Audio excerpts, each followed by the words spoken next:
ہم دیکھیں گے کہ نماز میں کون سے ایسے افراد ہیں جو مفرد ہیں اور ان کے ذمہ قرآن کریم پڑھنا ہے، اور نماز میں کون سے ایسے افراد ہیں جو جمع ہیں، ان کے ذمہ قرآن کریم سننا ہوتا ہے۔ تو ہم نے دیکھ لیا کہ جب جماعت کی نماز ہوتی ہے، امام ایسا اکیلا بندہ ہوتا ہے جو اکیلا بھی ہے اور اس کے ذمہ قرآن کریم پڑھنا ہے، اور بعد والے جو مقتدی ہے جب ہم نے ان کو دیکھا وہ جمع بھی ہے اور ان کے ذمہ قرآن کریم سننا ہے۔ تو علامہ نصفی رحمۃ اللہ علیہ فرماتے ہیں، تفسیر مدارک میں ہے کہ دیکھو اللہ تعالیٰ نے نمازیں دو قسم کی نازل فرمائی ہے، ایک نماز ہے جہری اور ایک نماز ہے سری۔ تو دو نمازوں کے لیے اللہ تعالیٰ نے حکم بھی دو نازل کیا ہے کہ جب امام قرات کرتا ہو، جہری نماز ہو، مقتدی کو حکم دیا فاستمعوا لہ، کان لگا کر سنو۔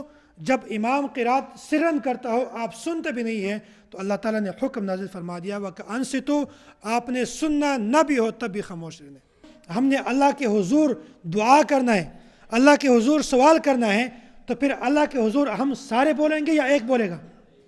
جماعت کے ساتھ کرے ہیں، امام بولے گا یا سارے بولیں گے؟ اگر سارے بولیں گے یہ فطرت کے خلاف ہے، اگر امام بولے گا تو یہی فطرت ہے۔ جہاں پر دلائل دینے کا موقع ہو وہاں آپ نے دیا نہیں ہے، اور جہاں دلائل دینے کا موقع نہیں تھا وہاں آپ نے پہلے دے دیے۔ تو اس لیے فرماتے ہیں کہ اپنے مخالف کو جب تک اپنا موقف صحیح طرح سمجھائیں گے نہیں، اس وقت توا گرم نہیں ہوتا، اور جب توا گرم نہ ہو، ٹھنڈے توے پر آپ روٹی ڈالیں گے تو آپ کی روٹی پکتی نہیں ہے۔ اس لیے مخالفین کو دلائل دینے میں جلدی نہ کریں جب تک وہ خوب اچھی طرح گرم نہ ہو جائے۔ جب خوب گرم ہو جائے اس کے بعد آپ ایسی دلائل دے دیں کہ اس کا منہ بند ہو جائے۔ اگر امام ہے تو اس کے لیے دونوں پڑھنا ضروری ہے، اگر منفرد ہیں دونوں پڑھنا ضروری ہے، لیکن اگر مقتدی ہیں تو اس کے لیے نہ سورہ فاتحہ ہے اور نہ بعد والی صورت۔ یہ اس لیے دونوں ذکر کر دیے کہ مخالفین کا جو موقف ہے وہ سورہ فاتحہ پڑھنے کے حق میں ہے، اور اس کے بعد والی صورت کے بارے میں کہتے ہیں کہ اس کو پڑھنا نہیں چاہیے۔ تو ہم کہتے ہیں کہ جس طرح ہم سورہ فاتحہ کی بات کرتے ہیں، یہ صرف سورہ فاتحہ نہیں بلکہ ہم مکمل قرآن کریم 114 سورتوں کی بات کرتے ہیں کہ منفرد کے لیے دونوں پڑھنا ضروری ہے، امام کے لیے دونوں پڑھنا ضروری ہے، مقتدی کے لیے ایک بھی پڑھنا ضروری نہیں ہے۔ جس مسئلے کو پڑھنا ہو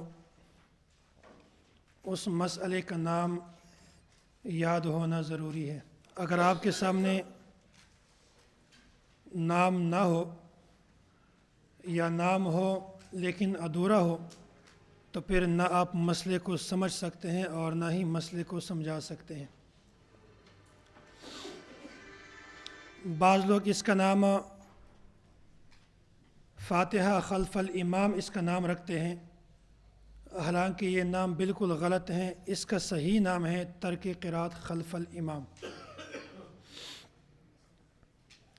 فاتحہ خلف الامام یہ ہمارا عنوان نہیں ہے، ہم صرف سورہ فاتحہ کے بارے میں نہیں کہتے کہ مقتدی کو امام کے پیچھے نہیں پڑھنا چاہیے، بلکہ ہم مکمل قرآن کریم کی بات کرتے ہیں کہ مقتدی کے لیے سورہ فاتحہ اور اس کے ساتھ 114 سورتیں یہ مقتدی کے لیے امام کے پیچھے نہیں پڑھنا چاہیے۔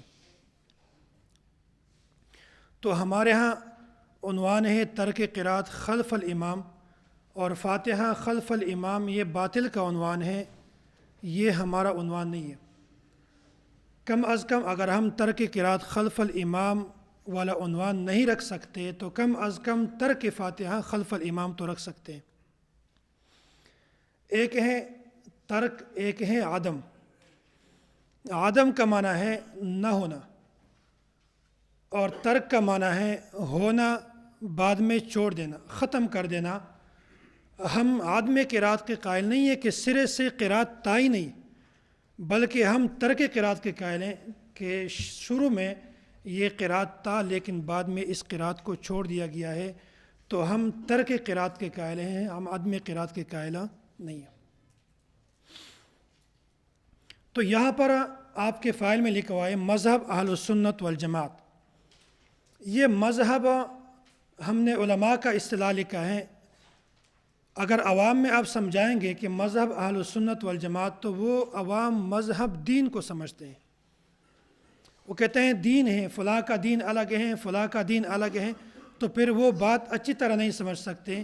اس لیے آسان الفاظ میں آپ نے ان کو یہ سمجھانا ہے کہ اہل السنت والجماعت احناف دیوبند کا موقف یا ان کا نظریہ یا ہمارا عقیدہ۔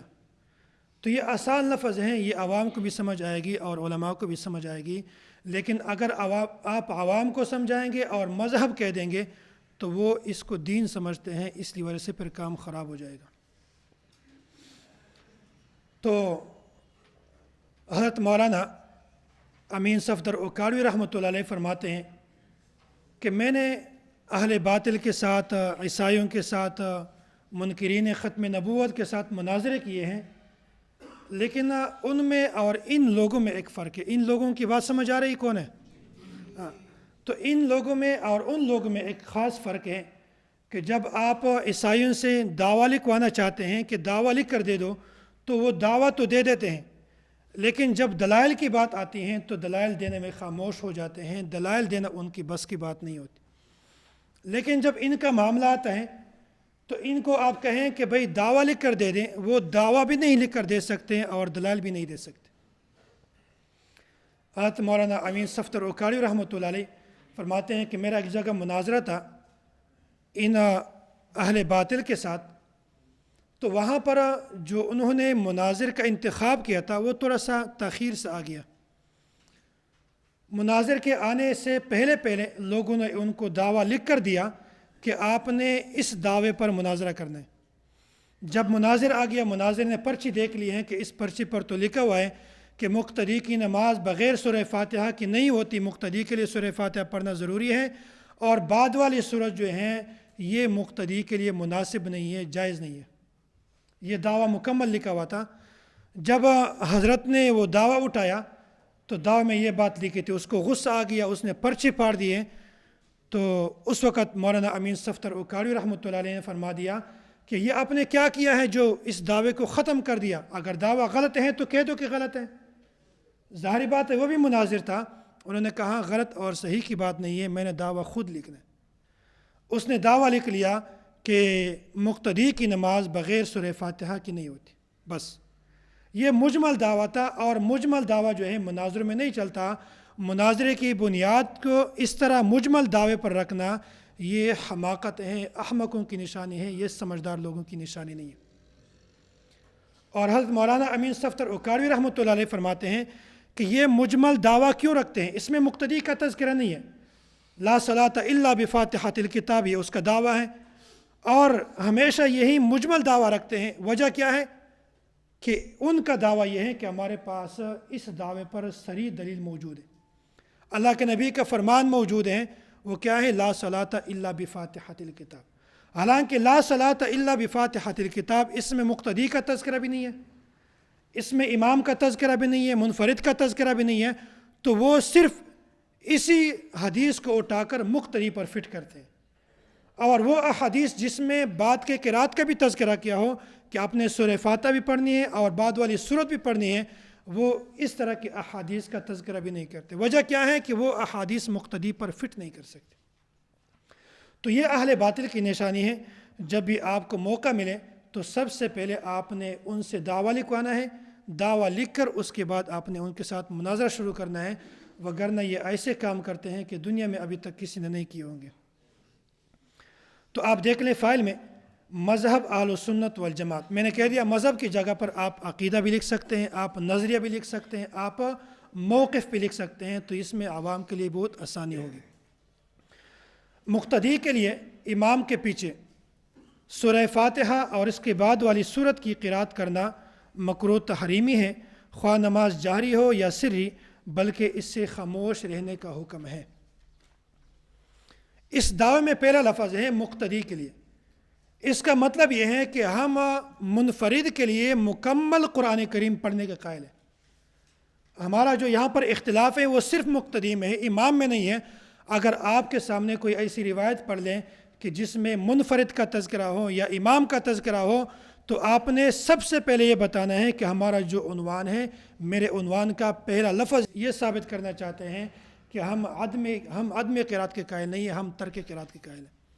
تو جہاں پر بھی اس طرح کی روایت پیش کر دے تو آپ نے سب سے پہلے یہ بتانا ہے کہ ہمارے عنوان میں جو شروع والا لفظ ہے یہ بتا رہے ہیں کہ شروع میں قرات تھا، بعد میں چھوڑ دیا گیا ہے۔ دوسرا لفظ کیا ہے؟ امام کے پیچھے۔ تو اس کا یہ مطلب ہے کہ ہمارا جو اختلاف ہے وہ امام اور مقتدی والا ہے، منفرد آدمی کی نماز کا نہیں ہے۔ منفرد آدمی کی نماز الگ حیثیت سے ہے، اور جماعت باجماعت جو نماز ہے اس کی الگ حیثیتیں ہیں۔ اگر آپ کے سامنے کوئی ایسی روایت پڑھ لیں جس میں منفرد کا تذکرہ ہو، امام اور مقتدی کا تذکرہ نہ ہو، تو آپ نے سب سے پہلے یہ کہنا ہے کہ یہ ہمارے موضوع سے ہٹ کر ہے، ہمارا اس بات پر تو اختلاف ہی نہیں ہے، یہ تو ہمارا موضوع ہی نہیں ہے، تو لہٰذا آپ کا اس طرح کی روایت پیش کرنا یہ موضوع سے ہٹ کر ہے، آپ کے لیے مناسب نہیں ہے۔ تیسری بات کیا ہے؟ سورہ فاتحہ اور اس کے بعد والی سورت۔ ہم کہتے ہیں کہ مقتدی کے لیے سورہ فاتحہ بھی نہیں پڑھنا چاہیے اور بعد والی سورت بھی نہیں پڑھنا چاہیے، لیکن اگر امام ہے تو اس کے لیے دونوں پڑھنا ضروری ہے، اگر منفرد ہیں دونوں پڑھنا ضروری ہے، لیکن اگر مقتدی ہیں تو اس کے لیے نہ سورہ فاتحہ ہے اور نہ بعد والی سورت۔ یہ اس لیے دونوں ذکر کر دیے کہ مخالفین کا جو موقف ہے وہ سورہ فاتحہ پڑھنے کے حق میں ہے، اور اس کے بعد والی سورت کے بارے میں کہتے ہیں کہ اس کو پڑھنا نہیں چاہیے۔ تو ہم کہتے ہیں کہ جس طرح ہم سورہ فاتحہ کی بات کرتے ہیں، یہ صرف سورہ فاتحہ نہیں بلکہ ہم مکمل قرآن کریم 114 سورتوں کی بات کرتے ہیں کہ منفرد کے لیے دونوں پڑھنا ضروری ہے، امام کے لیے دونوں پڑھنا ضروری ہے، مقتدی کے لیے ایک بھی پڑھنا ضروری نہیں ہے۔ آگے ہے قرات کرنا مکروہ تحریمی ہے۔ یہ بھی علماء کا اصطلاح ہے۔ عوام کو اگر آپ نے سمجھانا ہو، اگر آپ عوام سے کہیں کہ مکروہ تحریمی ہے، وہ کہیں کہ مکروہ تحریمی کیا بلا ہے، تو آپ نے پہلے یہ کہنا ہے کہ بھئی اس طرح کرنا یہ مناسب نہیں ہے، ناپسندیدہ کام ہے۔ تو یہ مکروہ تحریمی کا عوامی ترجمہ کیا ہے؟ ناپسندیدہ۔ خواہ نماز جہری ہو یا سری ہو، یہ بھی اگر آپ عوام کو بتائیں تو آپ سے پوچھیں گے بھئی سری کیا بلا ہے، جہری کیا ہے، آپ پھر تفصیل کریں گے بھئی فجر کی نماز ہے، مغرب کا ہے، عشاء کا ہے، یہ جاری ہے، ظہر اور عصر یہ سری نماز ہے۔ تو شروع سے ہی آپ ان کو بات کرنے کا موقع نہ دیں، آپ یہ کہہ دیں کہ بھئی اس طرح قرات کرنا ناپسندیدہ ہے پانچوں نمازوں میں۔ اب پانچوں نمازوں میں اس کو تو یہ نہیں پتہ کہ یہ جاری ہے یہ سری ہے، وہ پوچھے گا بھی نہیں، بس پانچوں نمازوں ہیں، اس میں مقتدی کے لیے چاہے سری نماز ہو چاہے جہری نماز ہو، مقتدی کے لیے قرات ضروری نہیں ہے۔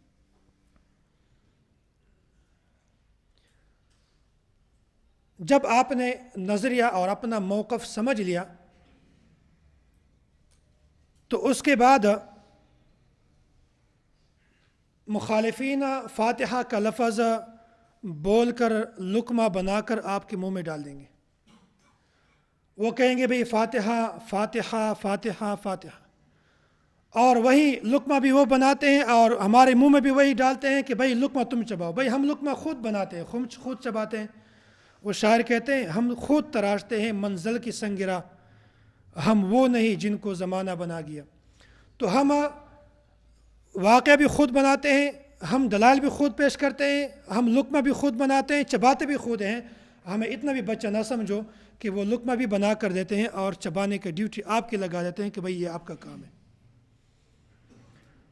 تو جب ہم نے اپنا نظریہ سمجھ لیا، اس کے بعد آپ نے ان کو دلائل دینے میں جلدی نہ کریں۔ عموماً ہم نے ایسے لوگوں ذلیل ہوتے ہوئے دیکھا ہے جو دلائل دینے میں جلدی کرتے ہیں۔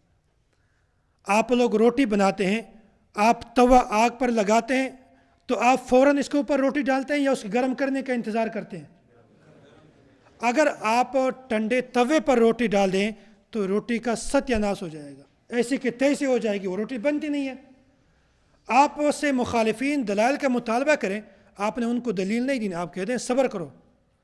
آپ صبر کریں، ان کو پھر اپنا دعویٰ سمجھائیں، پھر آپ سے دلیل کا مطالبہ کریں، پھر دعویٰ سمجھائیں، اپنے دعوے کی تنقیحات کو کھول دیں ان کے سامنے۔ جب خوب گرم ہو جائے گا، لڑنے پہ آ جائے گا، جس طرح پیاسا نہیں ہوتا بار بار پانی کا مطالبہ کرتے ہیں، پانی دو پانی دو پانی دو پانی دو، اس کو جب پیاس لگ جاتی ہے خوب اس کو پانی دیتے ہیں تو اس کو مزہ آتا ہے۔ جب یہ مخالف خوب گرم ہو جاتا ہے تو اس کے بعد اس کے منہ میں ایسی دلیل ڈالو جس سے منہ مانگے موت کہتی ہیں۔ تو پھر جب گرم ہو جاتا ہے تو پھر دلیل کا اثر ہوتا ہے۔ اگر آپ شروع سے ہی دلیل دے دیں، وہ دعوے کی تنقیحات کرتے ہیں، آپ نے دلائل دینے شروع کر دیے، ایک وقت آئے گا کہ وہ تو دلائل دیں گے، آپ اس کے بعد ادھر ادھر کی باتیں کریں گے، آپ کے پاس دلائل ختم ہو جائیں گے۔ جہاں پر دلائل دینے کا موقع ہو وہاں آپ نے دیا نہیں ہے، اور جہاں دلائل دینے کا موقع نہیں تھا وہاں آپ نے پہلے دے دیے۔ تو اس لیے فرماتے ہیں کہ اپنے مخالف کو جب تک اپنا موقف صحیح طرح سمجھائیں گے نہیں، اس وقت توا گرم نہیں ہوتا، اور جب توا گرم نہ ہو، ٹھنڈے توے پر آپ روٹی ڈالیں گے تو آپ کی روٹی پکتی نہیں ہے۔ اس لیے مخالفین کو دلائل دینے میں جلدی نہ کریں جب تک وہ خوب اچھی طرح گرم نہ ہو جائے۔ جب خوب گرم ہو جائے اس کے بعد آپ ایسی دلائل دے دیں کہ اس کا منہ بند ہو جائے۔ تو یہ بات آپ ذہن میں رکھ لیں۔ اس کے بعد ہیں غیر مقلدین۔ اس کا مذہب کیا ہے؟ بنیادی طور پر متفقہ مذہب اس کا یہ ہے کہ امام کے پیچھے سورہ فاتحہ پڑھنا یہ فرض ہے، اور سورہ فاتحہ پڑھے بغیر نماز نہیں ہوتی، اس کے بعد والی سورت پڑھنا یہ منع ہے۔ ان کے 3-4 علماء کا حوالہ ہم نے یہاں پر ذکر کیا ہے۔ مجموعہ مقالات پر تحقیقی سلفی جائزہ محمد رئیس ندوی، جامعہ سلفیہ بنارس، یہ بنارس انڈیا والا ہے، کراچی والا نہیں ہے۔ امام کے پیچھے مقتدی کے لیے صرف سورہ فاتحہ پڑھنا فرض ہے، اس سے زیادہ ممنوع ہے۔ جب اس سے زیادہ ممنوع ہے تو وہ روایات جس میں سورہ فاتحہ اور اس کے بعد والی قرات کا تذکرہ ہو، تو ایسی روایت وہ کبھی بھی پیش نہیں کر سکتے، وہ اپنی مقتدی پر فٹ نہیں کر سکتے۔ نمبر 2، حافظ محمد گونوی، شیخ الحدیث، جامعہ سلفیہ گجرانوالا، یہ کہتے ہیں ہماری تحقیق میں فاتحہ خلف الامام ہر نماز میں جہری ہو یا سری فرض ہیں، اس کے چھوڑنے سے نماز باطل ہو جاتی ہے۔ نمبر 3، ڈاکٹر شفیق الرحمان نے تو کمال کیا ہے۔ وہ کہتے ہیں جو شخص نماز میں اکیلا ہو یا جماعت کے ساتھ ہو، نفل نماز ہو، فرض ہو، سنت ہو، امام کے ساتھ ہو، اکیلے ہو، سری ہو، جہری ہو، آپ کو سورہ فاتحہ آتی ہے، نہ پڑھے تو آپ کی نماز نہیں ہوتی۔ کمال کیا انہوں نے۔ اسی طرح فتاوی علماء حدیث میں ابو الحسنات، امام کے پیچھے سورہ فاتحہ پڑھنا فرض ہے، بغیر سورہ فاتحہ کے نماز نہیں ہوتی۔ خلاصہ کیا ہے؟ ہمارے نزدیک امام کے لیے اور منفرد کے لیے سورہ فاتحہ اور اس کے بعد والی سورت کا پڑھنا یہ ضروری ہے، جبکہ مقتدی کے لیے سورہ فاتحہ اور اس کے بعد والی سورت کا پڑھنا ضروری نہیں ہے۔ لیکن غیر مقلدین حضرات کا دعویٰ یہ ہے کہ مقتدی کے لیے سورہ فاتحہ کا پڑھنا یہ فرض ہے، ضروری ہے، اس کے رہ جانے سے آپ کی نماز نہیں ہو جاتی۔ البتہ بعد والی سورت جو ہے اس کو پڑھنا ضروری نہیں ہے، اس کو نہیں پڑھنا چاہیے، اگر پڑھ لیا تو کام خراب ہو جاتا ہے۔ تو سب سے پہلی جو دلیل ہے وہ قرآن کریم کی آیت ہے۔ اعوذ باللہ من الشیطان الرجیم، بسم اللہ الرحمن الرحیم، وَإِذَا قُرِئَ الْقُرْآنُ فَاسْتَمِعُوا لَهُ وَأَنصِتُوا لَعَلَّكُمْ تُرْحَمُونَ۔ جب قرآن کریم پڑھا جاتا ہے، فَاسْتَمِعُوا لَهُ، تو کان لگا کر سنو، توجہ سے سنو، وَأَنصِتُوا، اور خاموش ہو جاؤ، لَعَلَّكُمْ تُرْحَمُونَ، تاکہ تم پر رحم کیا جائے۔ اس آیت میں آپ اس کا استدلال آپ سمجھ لیں، ادھر میری طرف دیکھ لیں۔ اس آیت میں یہ بات ہے کہ جب امام قرات کرتا ہے تو اس کے بعد مقتدی نے 2 کام کرنے ہیں۔ پہلا کام کیا ہے؟ انصتو۔ دوسرا کام کیا ہے؟ فاستمعوا۔ فاستمعوا وانصتوا، یہ 2 کام کیا ہے؟ مقتدی نے کرنے۔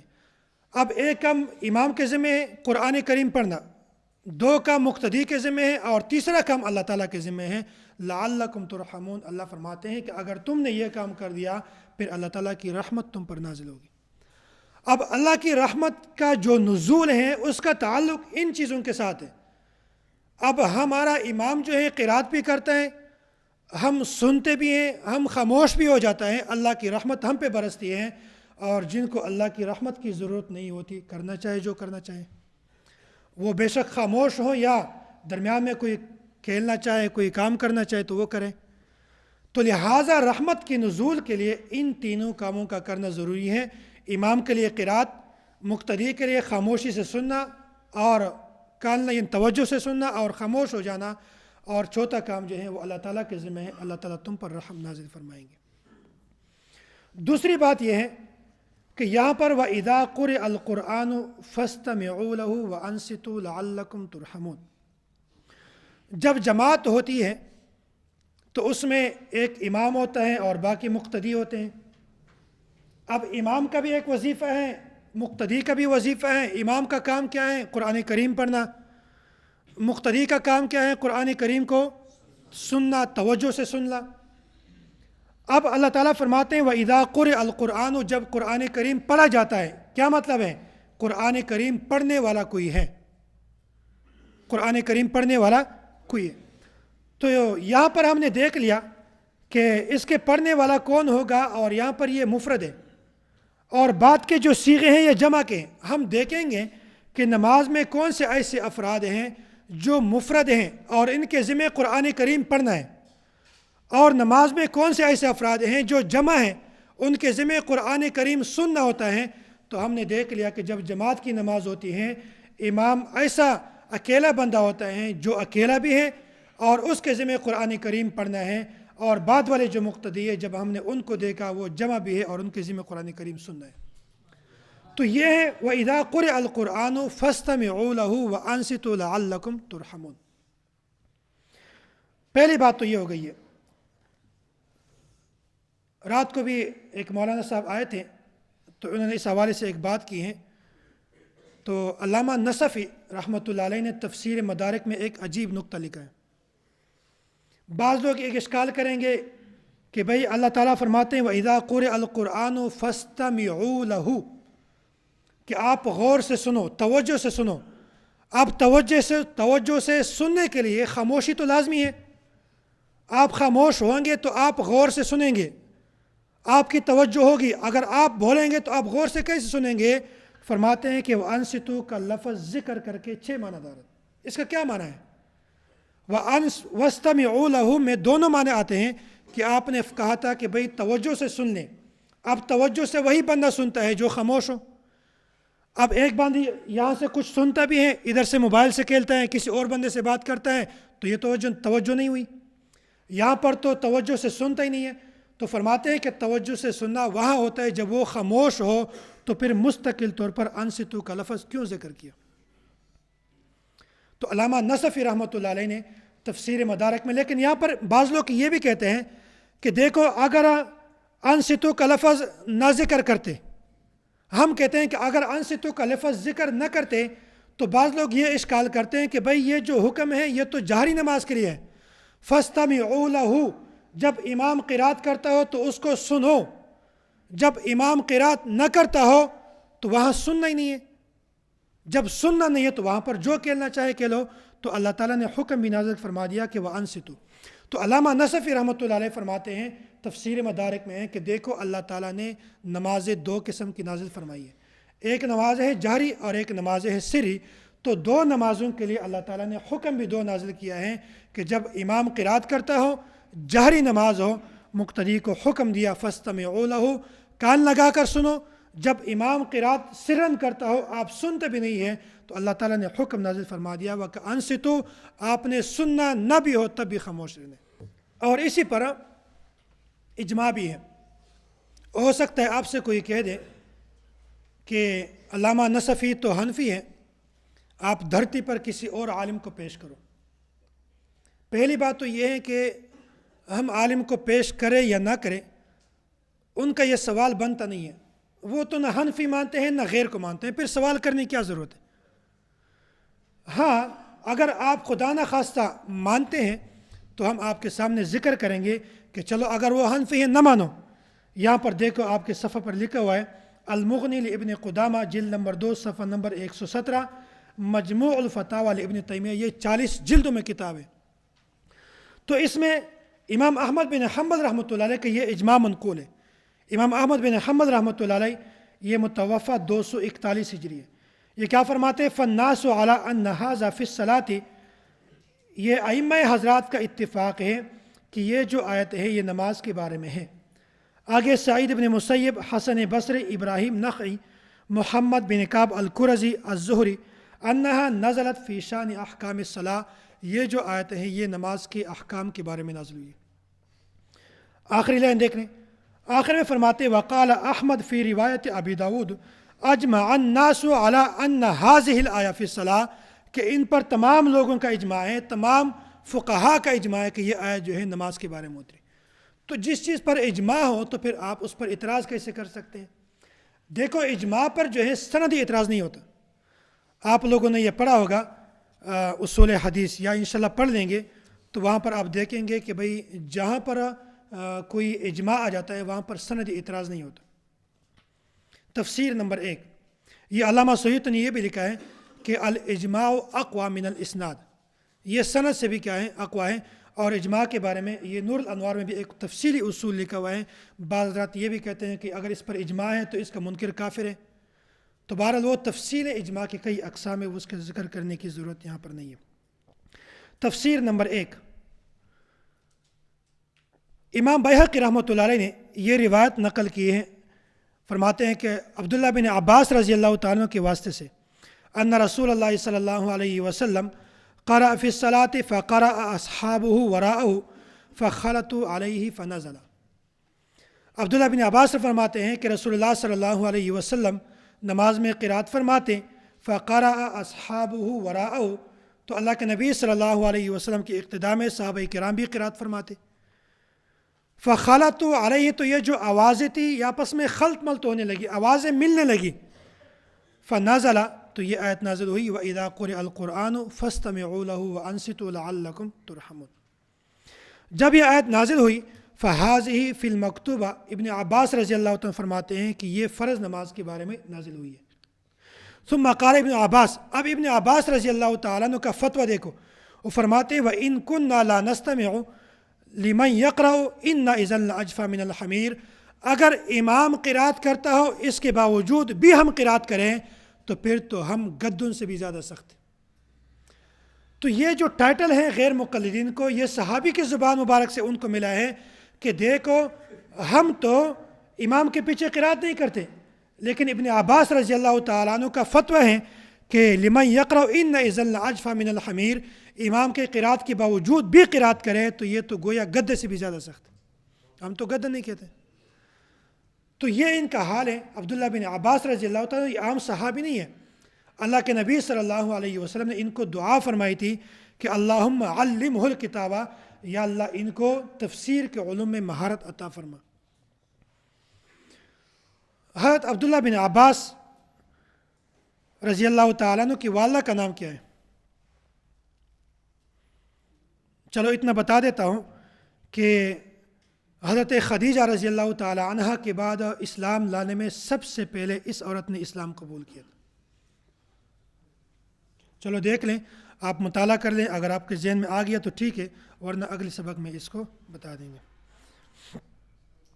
اعتراض، اس پر ایک اعتراض ہے، اصل میں اعتراض تو بنتا نہیں ہے، لیکن ایک بات ذہن میں رکھ لیں کہ ان بیچاروں کی ایک عادت ہے، یہ جہاں بھی جاتے ہیں اپنے ساتھ ایک ٹرک لے کر جاتے ہیں، اس ٹرک میں کوئی خاص چیز نہیں ہوتی، بس اعتراضات ہوتے ہیں۔ تو جہاں پر بھی جائیں گے تو ظاہری بات ہے ٹرک تو انہوں نے کھولنا ہے، جو اچھی بات ہوں تب بھی وہ ٹرک کھول دیتے ہیں، اعتراض جھاڑ دیتے ہیں، خلاف بات ہوں جیسے کیسے بھی ہو انہوں نے اپنا کام کرنا ہوتا ہے۔ تو بہرحال انہوں نے بھی یہاں پر ایک اعتراض نقل کیا ہے۔ اعتراض یہ ہے کہ اس سند میں ایک راوی ہیں عبداللہ بن لہیعہ بن عقبہ، یہ ضعیف اور مجروح راوی ہیں۔ اصول حدیث میں آپ نے پڑھا ہوگا کہ محدثین کا یہ قاعدہ ہے، یہ ضابطہ ہے کہ جب ایک راوی ایسا ہو کہ جس پر جرح بھی ہو اور اس کی توثیق اور تعدیل بھی موجود ہو، یعنی ایسا راوی ہو کہ جس پر محدثین یعنی اس پر جرح بھی ہو اور اس کی ثقاہت تعدیل بھی موجود ہو، دونوں چیزیں ہوں، تو ایسے راوی کی جو سند ہیں وہ حسن درجے کی ہوتی ہے۔ اب حسن اور صحیح جو ہے مرتبہ میں اوپر نیچے تو ہیں، منزلہ میں فرق تو ہے، مرتبے اور مقام میں فرق تو ہے، لیکن دلیل پکڑنے میں کیا ہے؟ صحیح کی طرح ہے۔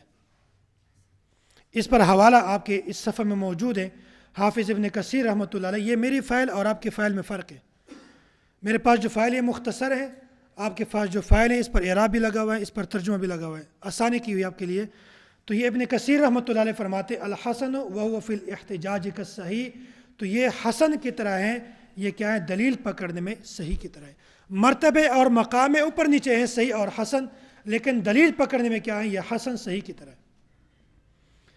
دوسری بات، آپ فرماتے ہیں کہ یہ جو راوی ہیں یہ ضعیف ہیں، یہ مجروح راوی ہیں، حالانکہ ابن لہیعہ جو ہے امام ابو عیسیٰ ترمذی رحمۃ اللہ علیہ نے ایک حدیث کی سند نقل کی ہے، اور اس سند میں یہ ابن لہیعہ راوی موجود ہے. آگے خود فرماتے ہیں کہ ھذا حدیث حسن، یہ حدیث کیا ہے؟ حسن ہے.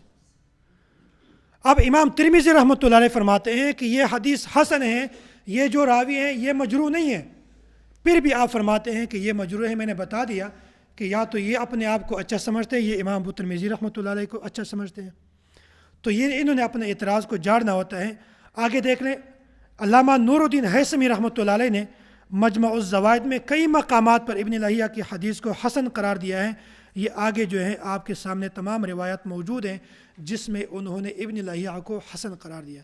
تو جب اس کی روایت جو ہے حسن درجے کی ہے تو ایسے راوی کی جو ہے جرح قابل قبول نہیں. اس طرح راوی پر جرح یہ قابل قبول نہیں ہے، بلکہ ایسے راوی کی جو صحیح حدیث ہے، سند ہے، وہ صحیح ہے، اس میں کوئی مسئلہ نہیں ہے، اس کو 100% قبول کیا جائے گا. آگے ہم نے ایک بات لکھی ہے کہ زبیر علیزئی یہ قریب وقت میں فوت ہو گیا تھا. انہوں نے یہ کتاب ہے جامع ترمذی باحکام علیزئی، اس کا رقم الحدیث ہے 1589 اور صفحہ ہے 505. یہ 505 آپ کو کیسے یاد رہے گا؟ امام غزالی رحمۃ اللہ علیہ متوفہ 505 ہجری، تو اس سے آپ کو یاد آ جائے گا. تو انہوں نے یہ ایک حدیث نقل کیا ہے، اس میں یہی ابن لہیعہ موجود ہیں اور کہتے ہیں کہ یہ جو حدیث ہے یہ صحیح ہے. تو جب یہ روایت یہ جو راوی ہیں جب ان کے حدیث میں آ جائیں، سند میں آ جائیں، پھر کہتے ہیں صحیح ہے.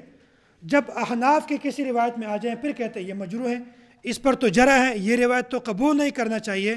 وہ آپ نے ایک ضابطہ پڑھا ہوگا، باء کا تجر و باء لا تجر، باء کا تجر و باء لا تجر.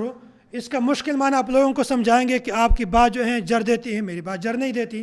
آپ نے آسان لفظوں میں سمجھا دینا ہے کہ بھائی آپ کا نوٹ جو ہے اصلی ہے، ہمارا نوٹ جعلی ہے. یہ عوام کو سمجھ آئے گا. اب عوام کو آپ جر کا کہہ دیں گے، وہ کہیں گے جر کیا بلا ہے، تو آپ پہلے ان کو جر سمجھائیں گے پھر ان کو یہ محاورہ سمجھائیں گے. تو یہ ان کا حال ہے. جب یہی راوی ان کے اپنے سند میں موجود ہو پھر کہتے ہیں کہ ھذا حدیث حسن صحیح، لیکن جب ہمارے پاس ہو پھر کہتے ہیں یہ مجروح ہے، اس پر جرح ہے، لہٰذا ایسے راوی کو پیش نہیں کرنا چاہیے. تفسیر نمبر 2، اس میں امام رازی رحمۃ اللہ علیہ، یہ تفسیر ابن ابی حاتم الرازی، اس میں محمد بن کعب القرظی یہ تابعی ہے.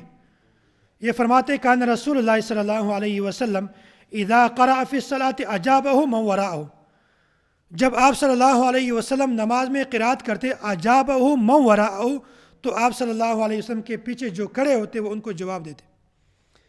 ان قال بسم اللہ الرحمن الرحیم، جب اللہ کے نبی بسم اللہ پڑھتے ہیں تو صحابہ بھی پڑھتے ہیں.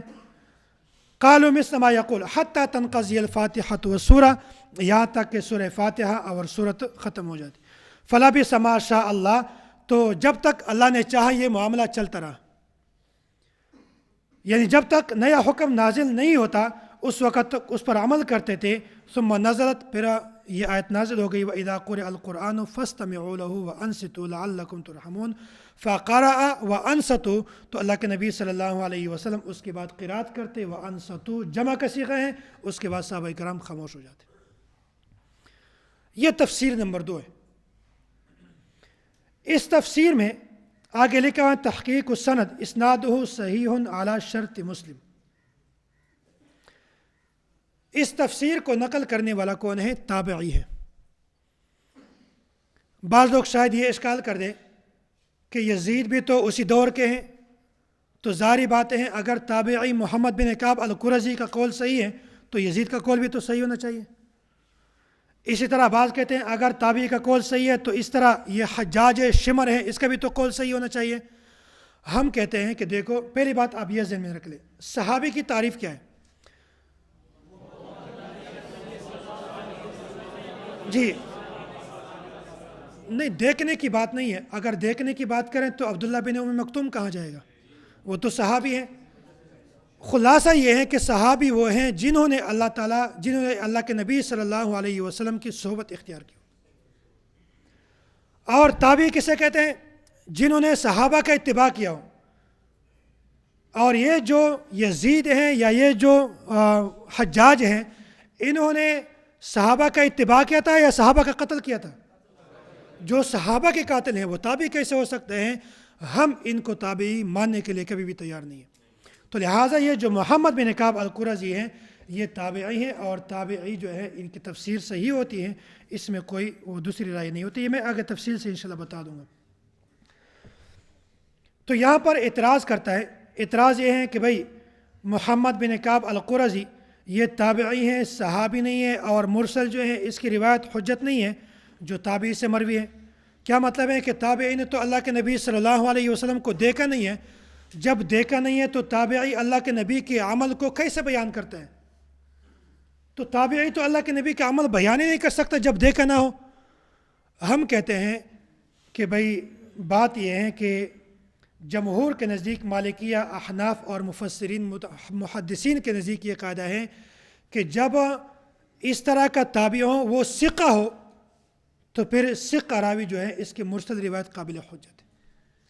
اب یہ محمد بن کعب تابعی جو ہیں یہ ثقہ راوی ہیں، اس کے بارے میں آگے کیا فرماتے ہیں امام ابو جعفر محمد بن جریر الطبری: وَأَجْمَعَ التَّابِعُونَ بِعَصْرِهِمْ، کہ تمام کے تمام تابعین نے اس بات پر اتفاق کیا ہے علی قبول المرسل، کہ حدیث مرسل کو بطور دلیل پیش کیا جا سکتا ہے۔ وَلَمْ يَأْتِ عَنْهُمْ إِنْكَارُهُ، اور کسی نے بھی اس کا انکار نہیں کیا۔ وَلَا عَنْ أَحَدٍ مِّنَ الْأَئِمَّةِ بَعْدِهِمْ إِلَىٰ رَأْسِ الْمِئَتَيْنِ، اور 200 سال تک کسی بڑے آدمی نے اس کا انکار نہیں کیا۔ تو اس سے معلوم ہو گیا کہ محمد بن کعب قرظی یہ تابعی ہیں، اور تابعی کی اس طرح جو مرسل روایت ہے یہ حجت ہیں، اس میں کوئی اشکال والی بات نہیں۔ یہ حوالہ کیا ہے؟ قواعد فی علوم الحدیث۔ مولانا ایک بات یہاں پر ذہن میں رکھ لے کہ آگے لکھا ہوا ہے قواعد فی علوم الحدیث للعثمانی۔ عثمانی سے کیا مراد ہے؟ جس کو آتا ہے وہ ہاتھ کھڑا کرے۔ جی، ظفر احمد عثمانی۔ علامہ ظفر احمد عثمانی یہ قائد اعظم کے ساتھی تھے، اور انہوں نے بنگلہ دیش میں پرچم لہرایا تھا، یہ تاریخی واقعہ ہے۔ تو ان کی یہ کتابیں ہیں قواعد فی علوم الحدیث۔ قواعد فی علوم الحدیث یہ مستقل الگ کتاب ہے یا کسی کتاب کا جز ہے؟ جی، یہ کسی کتاب کا جز ہے۔ القواعد فی العقائد یہ اعلاء السنن کا مقدمہ ہے۔ محدث عبد الفتاح ابو غدہ یہ مفتی محمد شفیع رحمۃ اللہ علیہ ان کے ساتھی تھے، اور انہوں نے اس کتاب پر تعلیق لکھی ہے۔ مفتی محمد شفیع رحمۃ اللہ علیہ کے ساتھی تھے، اور مفتی محمد تقی عثمانی دامت برکاتہم کے استاد تھے، اور استاد اور شاگرد کے درمیان اتنا محبت، اتنا پیار کہ اپنے شاگرد کے بارے میں کہتے تھے مفتی تقی عثمانی صاحب کے بارے میں کہ لو کنت التفاح لاکلتک، اگر تو سیب ہوتا تو میں آپ کو کھا جاتا۔ یہ عبد الفتاح ابو غدہ انہوں نے جیل میں اس کتاب کو پڑھا ہے، اور وہاں پر اس پر حاشیہ لکھا ہے۔ تو یہ ہمارے علماء دیوبند کے لیے بہت بڑی تحقیق ہے۔ اچھا، اس کتاب کو لکھا کیوں ہے؟ حضرت مولانا اشرف علی تھانوی رحمۃ اللہ علیہ کے دور میں کچھ لوگ حضرت کے پاس آ گئے اور ان پر اعتراضات کیے کہ حضرت آپ کا یہ مسئلہ ہے تو اس مسئلے پر دلیل کیا ہے؟ آپ کا یہ مسئلہ ہے تو اس مسئلے پر دلیل کیا ہے؟ نہ قرآن ہے اور نہ حدیث ہے، نہ اجماع ہے، فلاں ہے۔ تو وہاں پر حضرت نے اپنی ٹیم کو جمع کیا اور کہا کہ دیکھو، کتاب الطہارت سے لے کر مسائل شتہ تک جتنے مسائل ہیں ان تمام کو جمع کرو، اس پر دلائل قرآن سے بھی جمع کرو، حدیث سے بھی جمع کرو، اجماع سے بھی جمع کرو۔ تو یہ ایسی کتابیں ہیں جو غالباً 32 جلد میں ہیں، 32 جلد میں یہ اعلاء السنن ہے، اور اس پر تمام دلائل موجود ہیں، تمام احادیث موجود ہیں، تمام مسائل یہاں پر یہ موجود ہیں، اور یہ ہے اعلاء السنن۔ اور یہ جو قواعد فی علوم الحدیث ہیں یہ اس کا مقدمہ ہے اور پہلی جلد ہے۔ اس پر ایک اعتراض ہوتا ہے۔ اعتراض کیا ہے؟ عبد الرحمن مبارک پوری، اس نے جامع ترمذی کا ایک شرح لکھا ہے تحفۃ الاحوذی۔ ہمارے بہت سارے علماء اس کو دیکھتے ہیں لیکن نہیں دیکھنا چاہیے، جیسے کیسے بھی ہو بندہ غیر مقلد ہے، بندہ غیر مقلد ہے۔ اس کی میں ایک مثال دیتا ہوں کہ اگر ایک آدمی کہتے ہیں کہ بھائی میں بڑے بڑے گناہوں سے بچ جاؤں گا، یہ چھوٹے چھوٹے گناہ تو چلتے رہیں، اس سے کچھ بھی نہیں ہوتا، اس کی مثال یہ ہے کہ بھائی اگر ایک آدمی پورا دن جو ہے مغزیات کھاتا ہے، بادام کھاتا ہے، اخروٹ کھاتا ہے، پستہ کھاتا ہے کہ بھائی میرے اندر طاقت آ جائے، اور سوتے وقت ایک گھونٹ زہر کا پی لے، تو آپ نے سارا طاقت ختم کر دیا۔ یہی مثال اس کا ہے۔ آپ کہہ دیں گے کہ بھائی انہوں نے بہت اچھے مسائل لکھے ہیں، اچھے مسائل لکھے ہیں، درمیان میں انہوں نے ایک ایسا پھول رکھا ہوگا جو بظاہر ہمارے لیے خوبصورت ہوگا لیکن حقیقت میں زہر ہوتا ہے۔ تو باطل کی کتابوں کا کبھی بھی مطالعہ نہ کریں جب تک آپ کو اپنے موقف اور اپنے مسلک پر مکمل اطمینان نہ ہو اور مکمل آپ نے اس کا مطالعہ کیا نہ ہو، تو اس وقت تک باطل کی کتابوں کو کبھی نہ دیکھیں۔ انہوں نے ایک اعتراض بیان کیا ہے کہ وَإِذَا قُرِئَ الْقُرْآنُ، یہ جو اس تفسیر میں وَإِذَا قُرِئَ الْقُرْآنُ فَاسْتَمِعُوا، قُرِئَ القرآن کا جو لفظ ہے یہ فرماتے ہیں کہ یہ مکی ہے، مدنی نہیں ہے۔ اب جب یہ آیت مکی ہے تو فرماتے ہیں کہ جو احادیث ہے وہ مدنی دور کے ہیں۔ تو مکی دور میں فرمایا تھا کہ اللہ کے نبی صلی اللہ علیہ وسلم کے پیچھے مقتدی قرات کرتے تھے، اور بعد میں مدنی دور میں اللہ کے نبی صلی اللہ علیہ وسلم نے روک دیا، تو فرماتے ہیں کہ یہ جو آیت ہے یہ مکی دور کے ہیں۔ تو پھر متقدم حکم سے متأخر حکم کو آپ کیسے منسوخ کر سکتے ہیں؟ آپ پہلے والے ایک حکم سے بعد والے حکم کے خلاف استدلال کیسے کر سکتے ہیں؟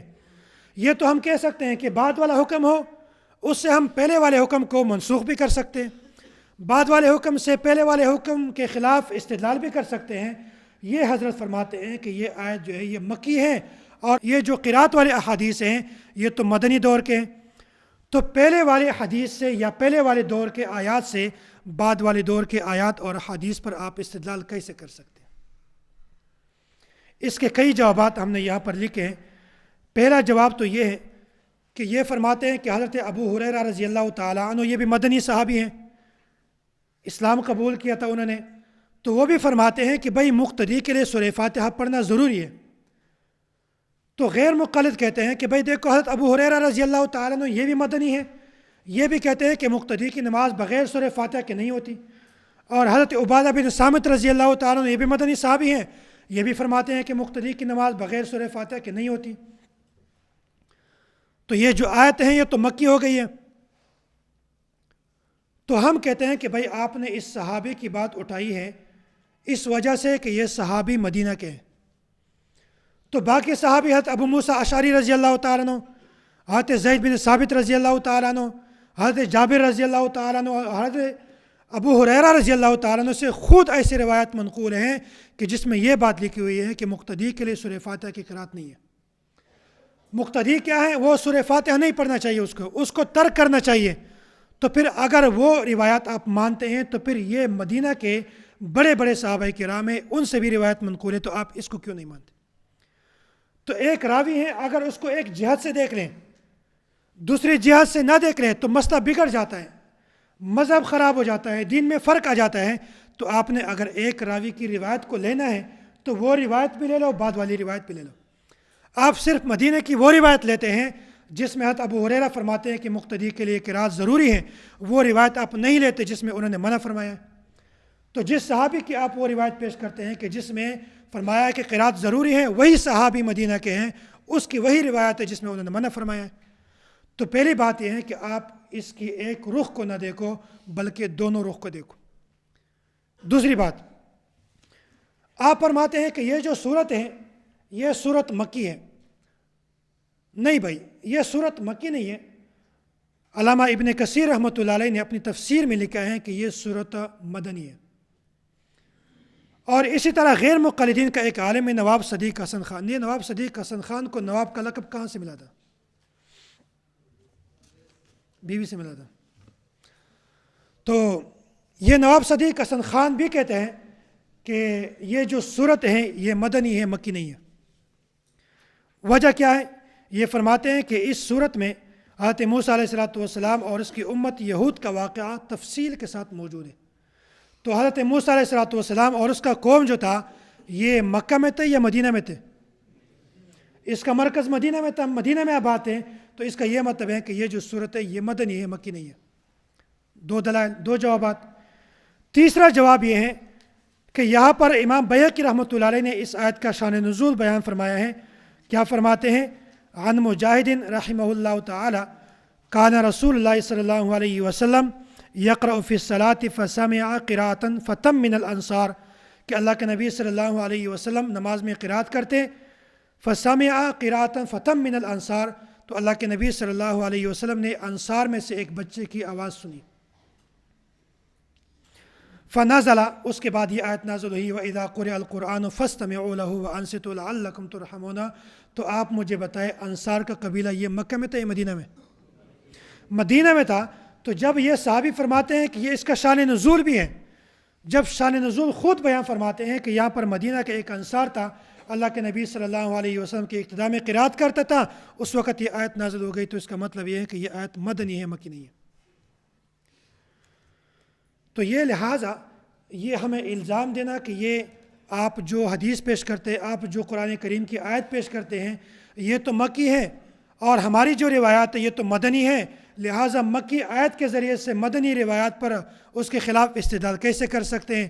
آپ مدنی روایت سے مکی روایت سے مدنی روایت کو کیسے منسوخ کر سکتے ہیں؟ لہٰذا ان کا یہ ہمارے اوپر پروپیگنڈا کرنا، ہمارے خلاف بکواس کرنا، یہ بالکل غلط ہے۔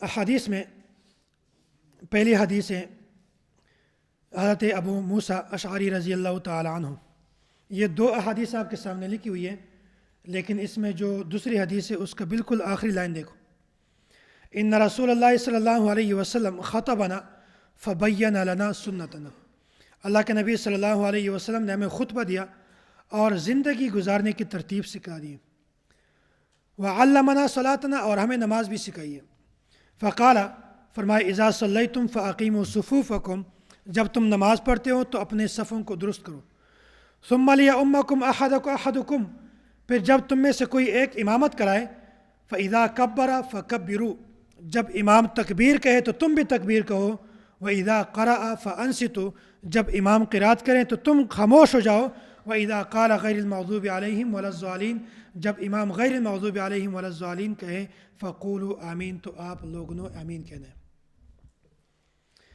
یہ حدیث ہے، اس حدیث میں یہ لفظ موجود ہے، فَإِذَا كَبَّرَ فَكَبِّرُوا، جب امام تکبیر کرے تو تم بھی تکبیر کرو۔ یہ تکبیر کہنا یہ امام کا بھی وظیفہ ہے، مقتدی کا بھی ہے، اللہ کے نبی خود فرماتے ہیں، تو تکبیر امام نے بھی کرنا ہے، مقتدی نے بھی کرنا ہے۔ وَإِذَا قَرَأَ فَأَنصِتُوا، جب امام قرات کرے تو آپ لوگوں نے خاموش ہونا ہے۔ اب یہاں پر قرأ جو ہے یہ واحد کا صیغہ ہے، اور انصتو جو ہے یہ جمع کا صیغہ ہے، تو ہم نے پہلے بتا دیا کہ واحد سے مراد کون ہے؟ امام ہے، اور جمع سے مراد کون ہے؟ مقتدی ہیں۔ اللہ کے نبی خود فرماتے ہیں کہ جب اکیلا امام قرات کریں فانصتو، تو مقتدیوں تم نے خاموش ہونا ہے۔ تو اس کا یہ مطلب ہے کہ قرات صرف امام کا وظیفہ ہے، مقتدیوں کا وظیفہ نہیں ہے۔ اسی دلیل میں دوسری بات، وَإِذَا قَالَ غَيْرِ الْمَغْضُوبِ عَلَيْهِمْ وَلَا الضَّالِينَ فَقُولُوا آمین، یہاں پر فرماتے ہیں کہ جب امام کہیں غیر المغضوب علیہم ولا الضالین، اب کہاں پر لکھا ہوا ہے کہ امام کہیں؟ قالا جو ہے اس میں واحد کا ضمیر ہے، اس سے مراد کیا ہے؟ امام ہے، کہ جب امام کیا کہیں غیر المغضوب علیہم ولا الضالین، تو تم کہو آمین۔ اب غیر المغضوب علیہم ولا الضالین یہ سورہ فاتحہ میں ہے یا بعد والے قرآن کریم میں؟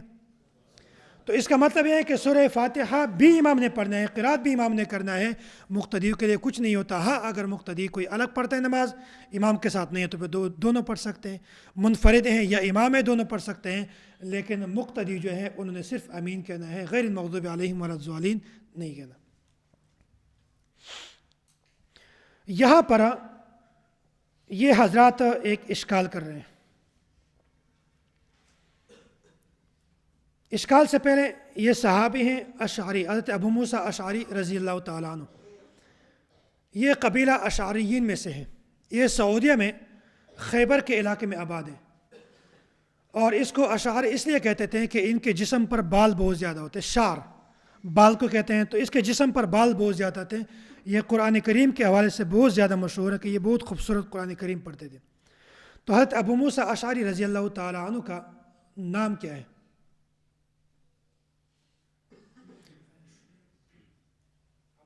عبداللہ بن قیس رضی اللہ تعالیٰ عنہ، یہ ان کا پورا نام ہے۔ تو یہاں پر ایک اشکال کر رہا ہے. اشکال یہ ہے کہ بھائی یہ جو اس راوی میں اس روایت میں ایک راوی ہیں سلیمان التیمی، یہ سلیمان التیمی مدلس راوی ہیں، اور مدلس کا عن یہ صحت حدیث کے منافی ہے. عن کہتے ہیں عن سے روایت نقل کرنا.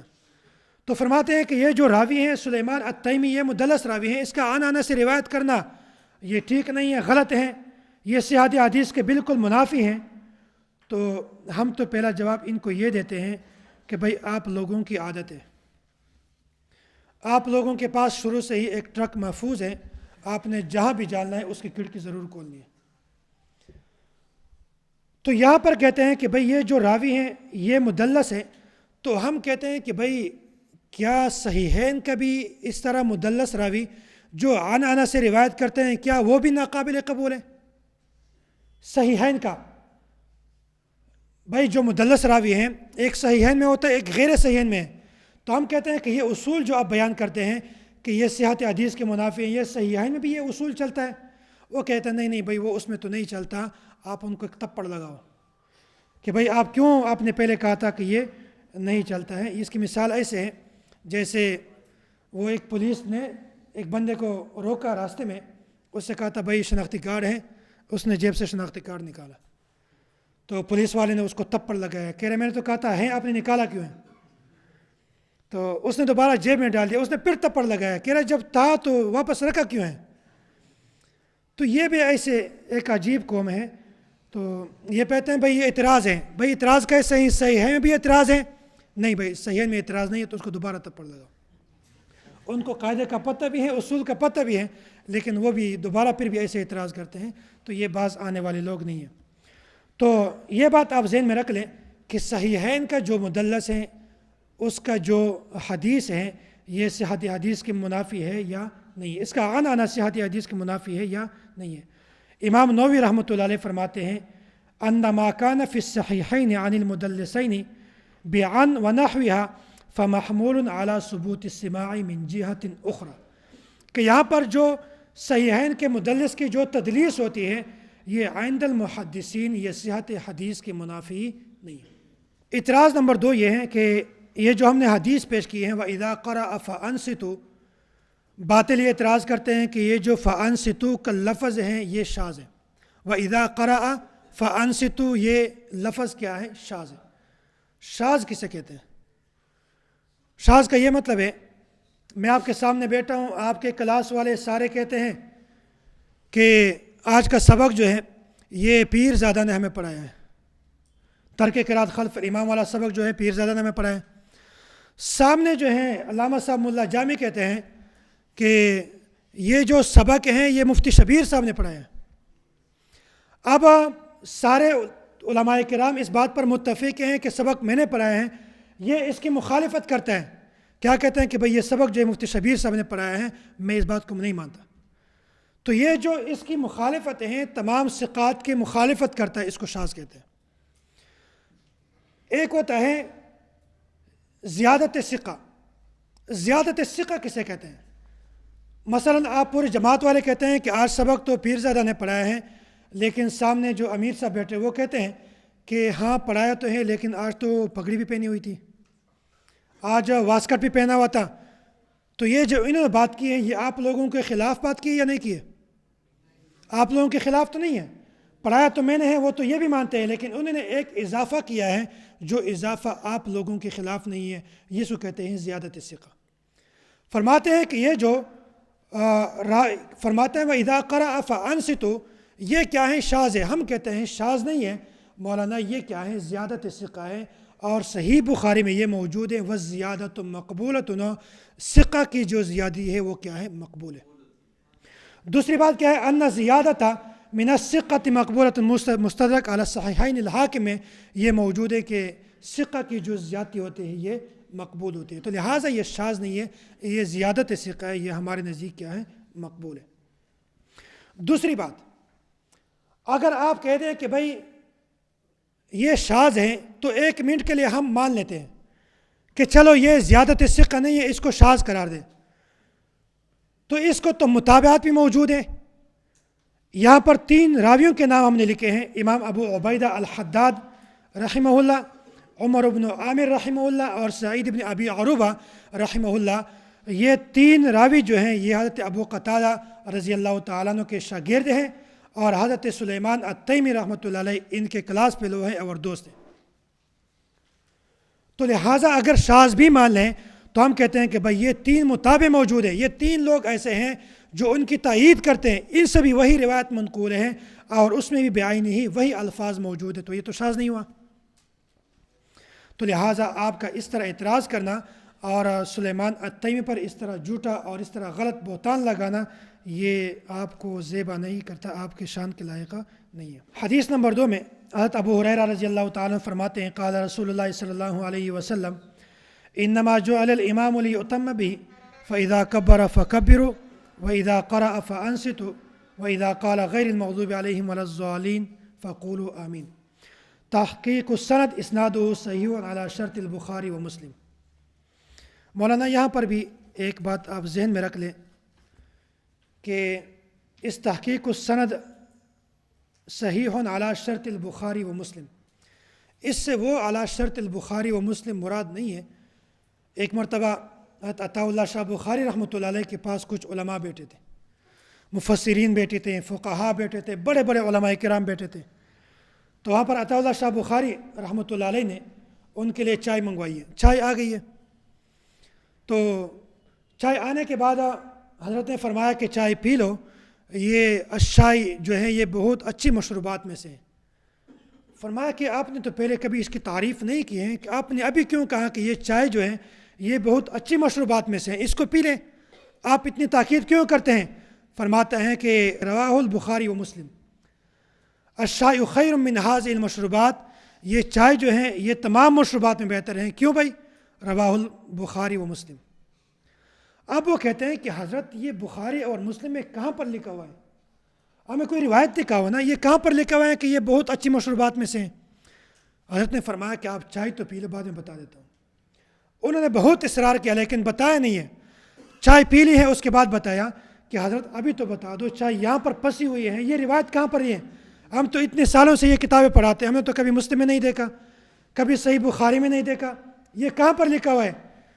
حضرت نے فرما دیا کہ دیکھو میں ہوں عطا اللہ شاہ بخاری, میں کیا ہوں؟ عطا اللہ شاہ بخاری, اور ہوں میں مسلمان, ہوں میں. تو لہٰذا یہ جو کہتے ہیں نا کہ بھئی یہ چائے جو ہے اچھی مشروبات میں سے ہیں, یہ اس سید بخاری نے کہا ہے اور میں مسلمان بھی ہوں, تو لہٰذا رواہ البخاری و مسلم. تو اس رواہ البخاری و مسلم سے وہ مراد نہیں ہے, اس سے کون مراد ہے؟ جی, اس سے امام بخاری اور امام مسلم مراد ہے. اس پر اعتراض کرتے ہیں, چلو ایک مرتبہ ترجمہ دیکھ لیں. انما جعل الامام لیؤتم به, امام اس لیے ہوتا ہے کہ اس کی اطاعت کی جائے, اس کی بات کو مانا جائے. فاذا کبر فکبروا, جب تکبیر کہے تو تم بھی تکبیر کہو. واذا قرأ فانصتوا, جب قرات کرے تو تم خاموش ہو جاؤ. واذا قال غیر المغضوب علیہم ولا الضالین فقولوا آمین. اعتراض انہوں نے ایک مرتبہ پھر پیش کر دیا. اعتراض یہ ہے کہ بھئی اس کی سند میں ایک راوی ہے محمد بن عجلان. یہ محمد بن عجلان جو ہے یہ مدلس ہے, اور حضرت ابو ہریرہ رضی اللہ عنہ کی روایت میں یہ اختلاط کا شکار ہو گیا ہے. کیا مطلب اختلاط کا شکار ہو گیا ہے؟ کہتے ہیں کہ یہ آخری عمر میں یہ بوڑھا ہو گیا, تو آخری عمر میں اس کے دماغ نے کام چھوڑ دیا. عموماً جب انسان بوڑھا ہو جاتا ہے تو اس کا دماغ جو ہوتا ہے یہ پہلے کی طرح نہیں ہوتا, بچوں جیسے بن جاتے ہیں, کمزور ہو جاتے ہیں, تو وہ جو حافظہ ہوتا ہے وہ کمزور ہو جاتا ہے. تو انہوں نے اس صاحب پر ایک اعتراض کیا. اعتراض یہ کیا ہے کہ محمد بن عجلان جو ہے اس کا آخری عمر میں حافظہ کمزور ہو گیا تھا, لہٰذا ایسا راوی جو ہیں یہ مدلس ہیں, ایسے راوی کی روایت قابل قبول نہیں ہے. تو پہلی بات تو یہ ذہن میں رکھ لے, میں تمام جوابات کا خلاصہ آپ کو بتا رہا ہوں کہ بھئی محدثین کی قبروں پر اللہ تعالیٰ کروڑوں رحمت نازل فرمائے. ایسا محدث, ایسا مفسر اور ایسا فقیہ جو اپنی عمر کے آخری حصے میں پہنچ جائے تو اس کا فتویٰ قابل قبول ہے یا نہیں ہے. اس پر محدثین نے ایک اصول بنایا ہے. اصول یہ بنایا ہے کہ بھئی اگر ایک اس طرح محدث ہیں جنہوں نے روایت پیش کی، اب دیکھا جائے گا کہ اس محدث نے جو روایت پیش کی ہے یہ بیماری سے پہلے صحت کی حالت کی پیش کی ہے یا بیماری کی حالت کی پیش کی ہے. اگر انہوں نے وہ روایت پیش کی ہے صحت کی حالت کی تو فرماتے ہیں کہ ہم اس روایت کو 100% قبول کرتے ہیں. اگر اس راوی نے روایت پیش کی ہے بیماری کی حالت کی تو پھر ہم دیکھیں گے کہ بھئی اسی روایت کو کسی صحیح محدث نے پیش کیا ہے یا نہیں پیش کیا. اگر اسی روایت کو کسی صحیح محدث نے بھی پیش کیا ہو فرماتے ہیں کہ ہم اس کو بھی 100% قبول کرتے ہیں. اگر ہے بیماری کی حالت میں اور صحیح محدث نے اس طرح کی روایت پیش نہیں کی ہے فرماتے ہیں کہ ہم اس کو بعد میں دیکھیں گے کہ اس کی جو روایتیں ہیں یہ قواعد شرعیہ کے خلاف ہیں یا موافق ہیں. اگر اس کی روایت قواعد شرعیہ کے موافق ہے ہم 100% پھر بھی قبول کرتے ہیں. اگر قواعد شرعیہ کے خلاف ہے تو پھر ہم اس کو قبول نہیں کرتے.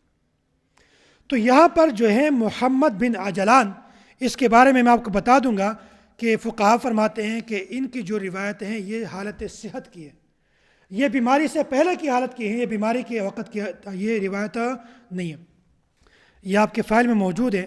امام ابن حبان رحمۃ اللہ علیہ نے تصریح کی ہے فَهَذَا مَا حُمِلَ عَنْهُ قَدِيمًا قَبْلَ اختلاط صحیفته، یعنی کہ یہ پہلے دور کے ہیں جس وقت یہ اختلاط کا شکار ہو گیا تھا اس سے پہلے کہ یہ روایت اسی کی ہے.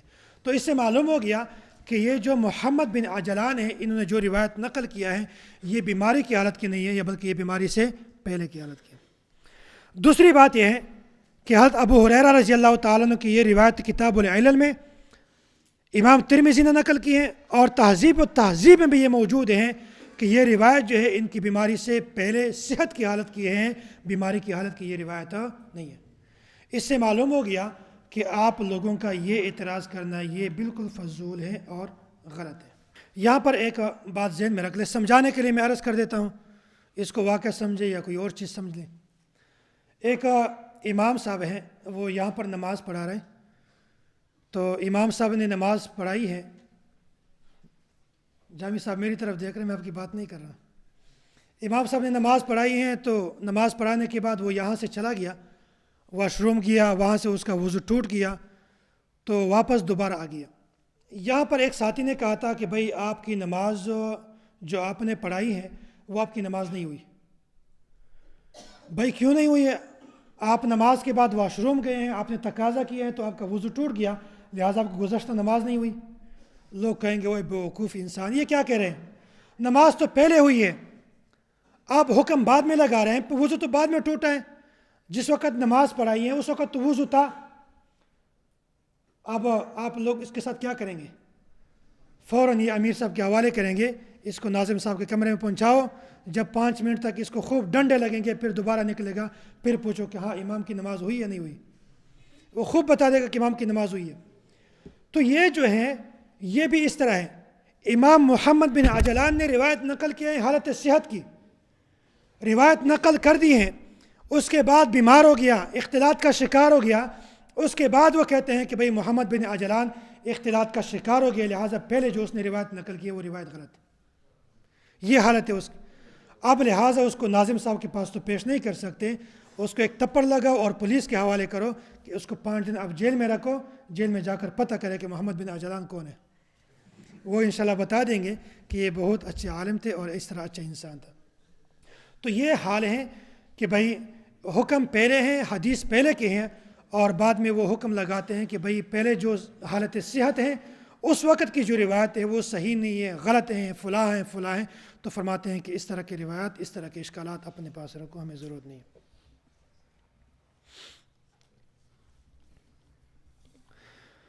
تو یہ اس کا یہ جواب بھی لکھا ہوا ہے کہ محمد بن عجلان یہ صحیح بخاری، صحیح مسند اور سنن اربعہ کے راوی ہیں. یہ وجہ ثانی آپ کے پاس لکھا ہوا ہے. اس میں ہے کہ امام محمد بن عجلان المدنی کے 2 متابع موجود ہیں.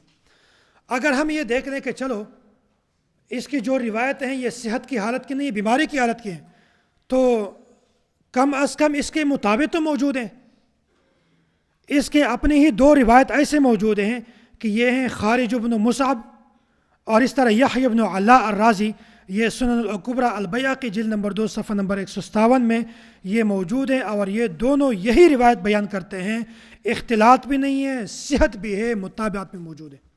تو لہٰذا محمد بن عجلان پر اس طرح کے اعتراضات نقل کرنا کہ یہ بیماری کی حالت کی روایت ہیں اور اختلاط کے شکار ہو گئے ہیں اور اس طرح کسی نے بھی روایت نقل نہیں کی ہے، آپ کا یہ اعتراض کرنا بالکل فضول ہے، بے بنیاد ہے۔ اور حدیث نمبر 4 ہے، عن جابر بن عبد اللہ ان رجلا قرأ خلف النبی صلی اللہ علیہ وسلم فی الظہر او العصر قال فأومأ إليه رجل فنهاه فأبى فلما انصرف قال أتنهاني أن أقرأ خلف النبي صلى الله عليه وسلم فتذاكرنا ذلك حتى سمع رسول الله صلى الله عليه وسلم فقال النبي صلى الله عليه وسلم من صلى خلف الإمام فإن قراءة الإمام له قراءة۔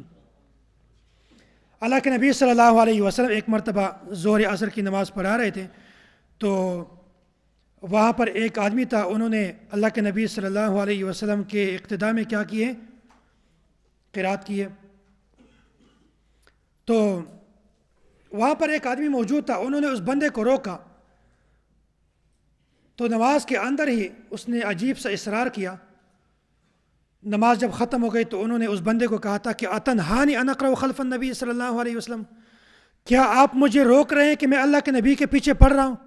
نماز ظہر کی ہے یا عصر کی ہے، وہاں پر تو سرن نماز ہے، تو سب کو پتہ چلتا ہے کہ یہ بھی قرات کرتا ہے، یہ بھی قرات کرتا ہے، یہ بھی قرات کرتا ہے۔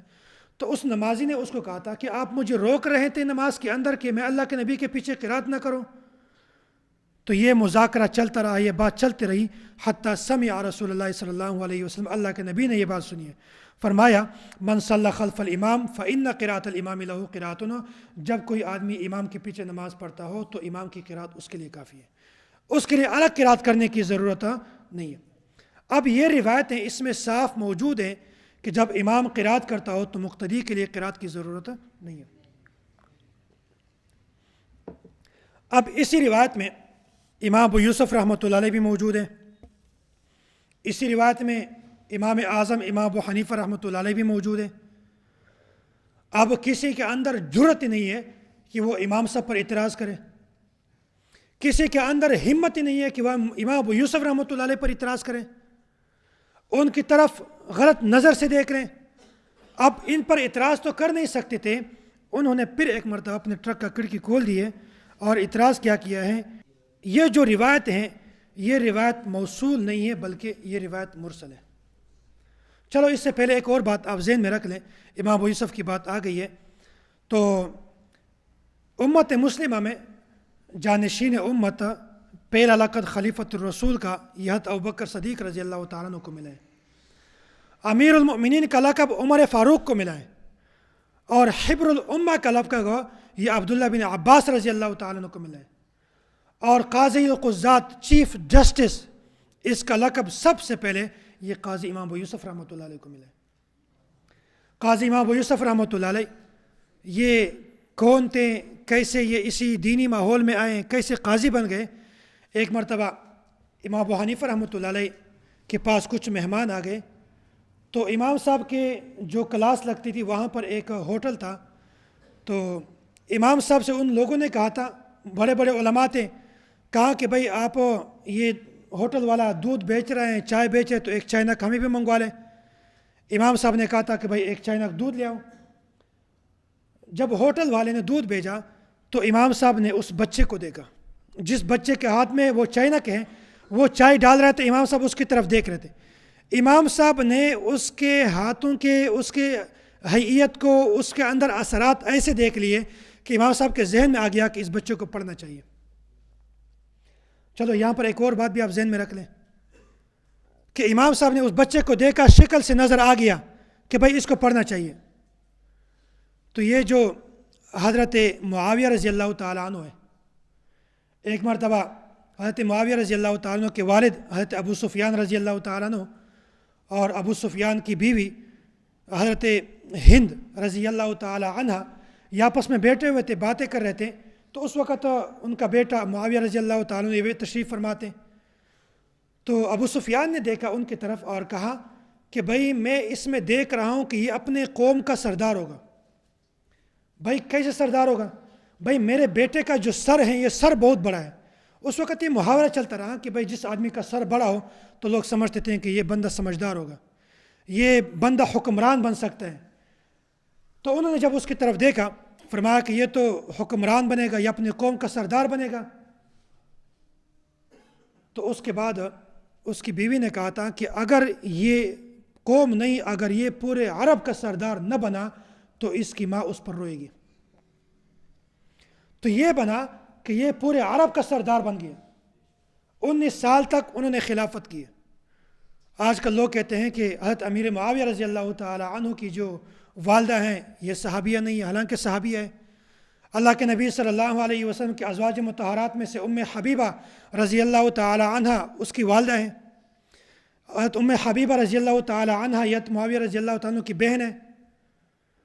تو ان کو ایک مقام ہے. وہاں پر بھی اپنے والد صاحب نے اپنے بیٹے کی شکل، صورت، ہیئت کو دیکھا. وہاں پر اس نے پہچان لیا کہ یہ ایک وقت کا بہت بڑا منصب پہ آئے گا اور یہ اپنے علاقے کا گورنر ہوگا، بڑا ہوگا. یہ اللہ تعالیٰ نے ان کے اندر اتنی صلاحیت رکھی. تو جب امام صاحب نے دیکھا کہ وہ بچہ چائے ڈال رہا تھا، امام صاحب نے دیکھا کہ اس بچے کو پڑھنا چاہیے. بچے سے کہا تھا کہ بھائی آپ کیا کرتے ہیں؟ اس نے کہا تھا کہ مجھے میری اماں نے یہاں پر ہوٹل میں بٹھایا ہے اور یہ مجھے ہر ہفتے کا 1 درہم دیتا ہے. میں اس درہم کو گھر لے جاتا ہوں، ہر جمعرات کو یا جمعے کو میں اپنی اماں کو وہ درہم دیتا ہوں. اسی 1 درہم سے ہمارا پورے ہفتے کا کام چلتا ہے. امام صاحب نے کہا تھا کہ وہ 1 درہم دیتا ہے، آپ میرے پاس آ کر بیٹھو، پڑھو، میں 1 درہم کی جگہ 2 درہم دیتا ہوں. بیٹے نے کہا اور ہمیں کیا چاہیے؟ وہی بچہ آ گیا امام صاحب کے پاس بیٹھا رہا. 1 ہفتہ اس نے پڑھا. ہفتے کے بعد جب گھر جا رہا تھا امام صاحب نے اس کو 2 درہم دیے. بچہ گھر گیا. امی نے کہا تھا کہ بھائی 2 درہم کہاں سے آ گئے؟ اس نے کہا تھا کہ مجھے استاد نے دیے. یہ تو کہا نہیں کہ امام صاحب نے دیے.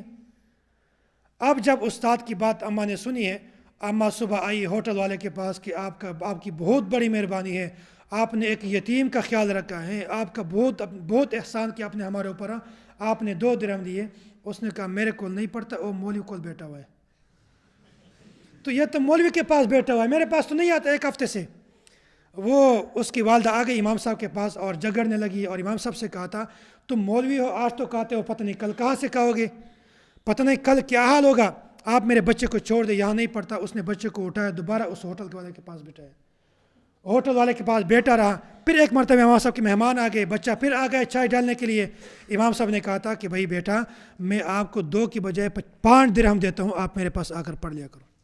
بیٹے نے کہا اور کیا چاہیے؟ یہاں بچہ آ گیا امام صاحب کے ساتھ. پھر امام صاحب نے پھر جمعرات کو 5 درہم دیے. گھر گیا. پھر اماں نے کہا تھا یہ 5 درہم کہاں سے آ گئے؟ اس نے کہا وہی مولوی صاحب نے دیے. اب وہی مولوی صاحب تھا کہ اماں کو پھر پارا چڑھ گیا.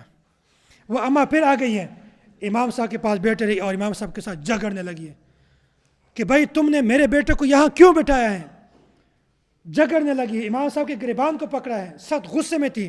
امام صاحب نے کہا کہ اماں اس کو رہنے دو، یہاں پر بیٹھا دو، اس کو پڑھنے دو. ایک وقت آئے گا جو یہ کھانا کھائے گا بادشاہ اس کھانے کا ترسیں گے. بادشاہ کو بھی وہی کھانا نصیب نہیں ہوگا جو اس بچے کو نصیب ہوتا ہے.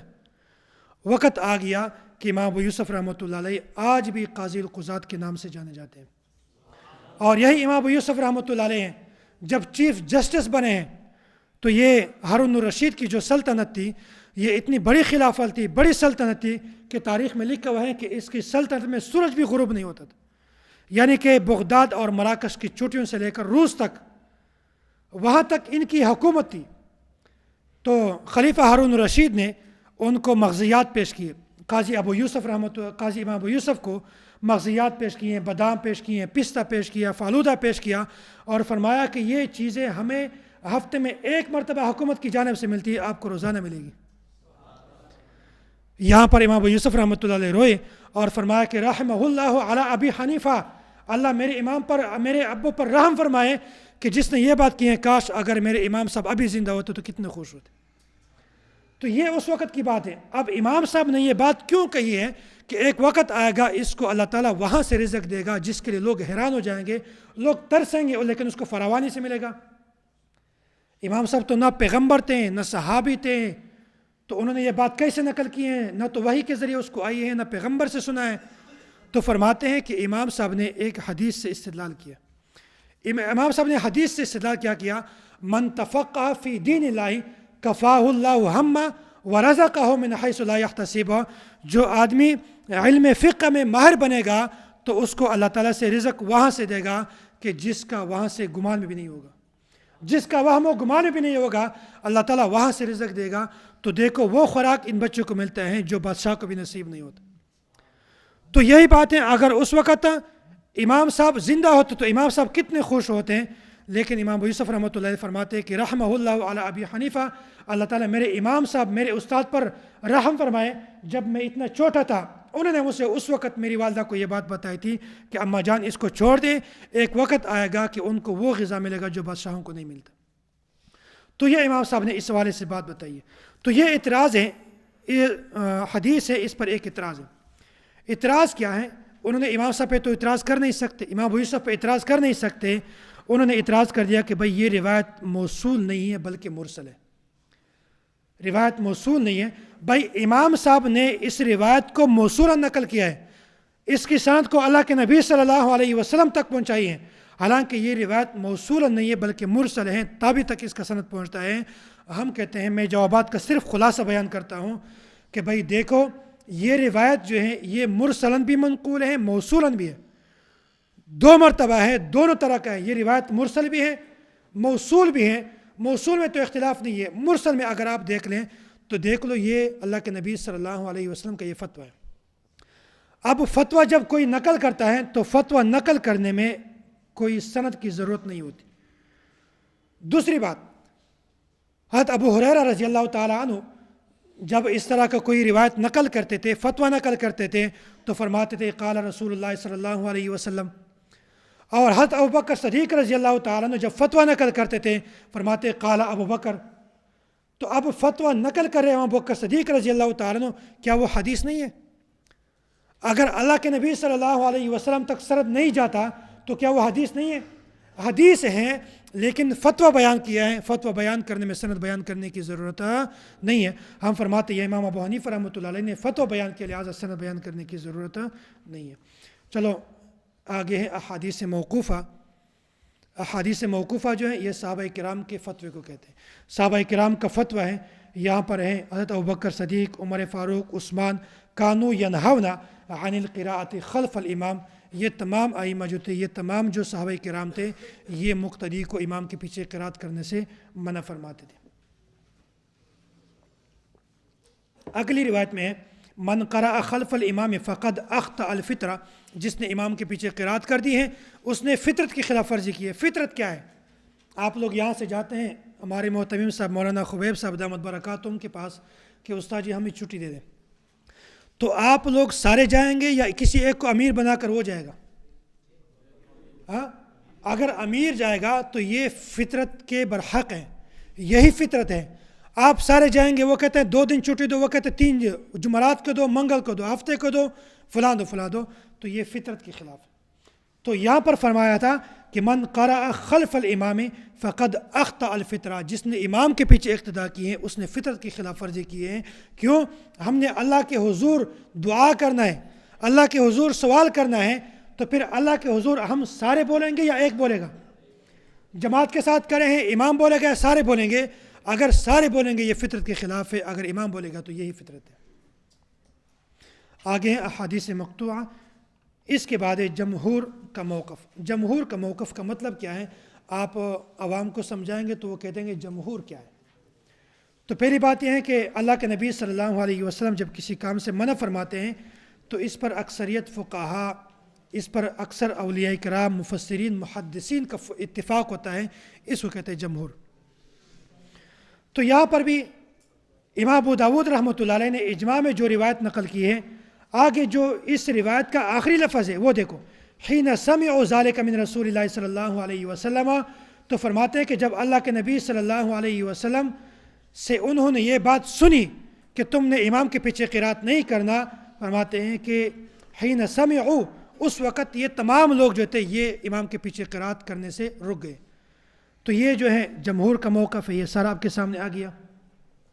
ائمہ مجتہدین اور ترک قرات خلف الامام، یہ بھی امام سفیان ثوری رحمۃ اللہ علیہ، امام ابو حنیفہ رحمۃ اللہ علیہ، امام انس بن مالک بن انس بھی ہیں، امام ابو یوسف رحمۃ اللہ علیہ بھی ہیں، اور امام ابو یوسف رحمۃ اللہ علیہ کے آگے لکھا ہے 182 ہجری، متوفہ 182 ہجری، اور محمد بن حسن الشیبانی یہ ہے 189 ہجری، اور امام بخاری رحمۃ اللہ علیہ کی پیدائش کب ہے؟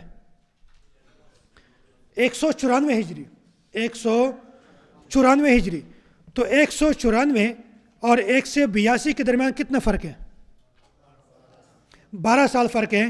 اس کا مطلب یہ ہے کہ امام بخاری رحمۃ اللہ علیہ کی پیدائش سے امام ابو یوسف رحمۃ اللہ علیہ 12 سال پہلے فوت ہو چکے تھے۔ امام محمد رحمۃ اللہ علیہ 189 اور 194 میں کتنا فرق ہے؟ 5 سال۔ تو گویا امام محمد رحمۃ اللہ علیہ یہ امام بخاری رحمۃ اللہ علیہ کے پیدائش سے 5 سال پہلے فوت ہو چکے۔ امام صاحب کی کیا ہے؟ 150۔ تو یہ امام صاحب جو ہیں یہ اس کی وفات کے 44 سال بعد امام بخاری پیدا ہوئے ہیں۔ تو جس امام بخاری کی بات کرتے ہیں اس امام بخاری سے پہلے ہمارے فقہا گزر چکے ہیں۔ تو کوئی 5 سال پہلے ہیں، کوئی 12 سال پہلے ہیں، اور کوئی 44 سال پہلے فوت ہو چکے ہیں۔ تو لہٰذا اسی وجہ سے یہ لوگ امام بخاری کو ترجیح دیتے ہیں، ہمارے ائمہ کو ترجیح نہیں دیتے۔ بس آخری بات ہے غیر مقلدین کی ایک روایت میں آپ کے سامنے پیش کرتا ہوں، آپ روایت کو سمجھیں، انشاءاللہ تمام روایت کا خلاصہ یہ ہے، تمام روایت کا جواب اس میں آ جائے گا۔ یہ میرے پاس صفحہ ہے 17، آپ کے پاس 19 ہوگی شاید، اس میں ہے دلیل نمبر 2۔ حدیث ہے عبادہ بن صامت رضی اللہ تعالیٰ عنہ کے لا صلاۃ لمن لم یقرأ بفاتحۃ الکتاب، کہ رسول اللہ صلی اللہ علیہ وسلم نے فرمایا تھا کہ جو آدمی مقتدی امام کے پیچھے سورہ فاتحہ نہیں پڑھتا اس کی نماز نہیں ہوتی۔ اب آپ ان سے پوچھیں کہ یہ روایت آپ کی دلیل کیسے ہے؟ وہ کہتے ہیں بھائی یہاں پر من ہے، من عام ہے، فلاں ہے، یہ اپنا نحو جو ہے نا وہاں پر جاڑ دیتے ہیں۔ آپ کہہ دیں بھائی ٹھیک ہے من عام ہے، لیکن اسی بات پر پکے رہنا ہے، من کو خاص نہیں کرنا۔ اب جب من عام ہو گیا تو آپ نے اس کے بعد ان کو بتا دینا ہے کہ بھائی قرآن کریم سورہ شورى آیت نمبر 5 میں وَيَسْتَغْفِرُونَ لِمَنْ فِي الْأَرْضِ قرآن کریم میں موجود ہے کہ وہاں پر فرشتوں کے لیے رب کریم نے فرمایا تھا کہ وَيَسْتَغْفِرُونَ لِمَنْ فِي الْأَرْضِ، آپ استغفار طلب کریں لمن فی الارض، جو کیا ہیں زمین میں۔ اگر من کو عام مانے تو کہہ دو ابو جہل کے لیے بھی فرشتے مغفرت کی دعا کرتے۔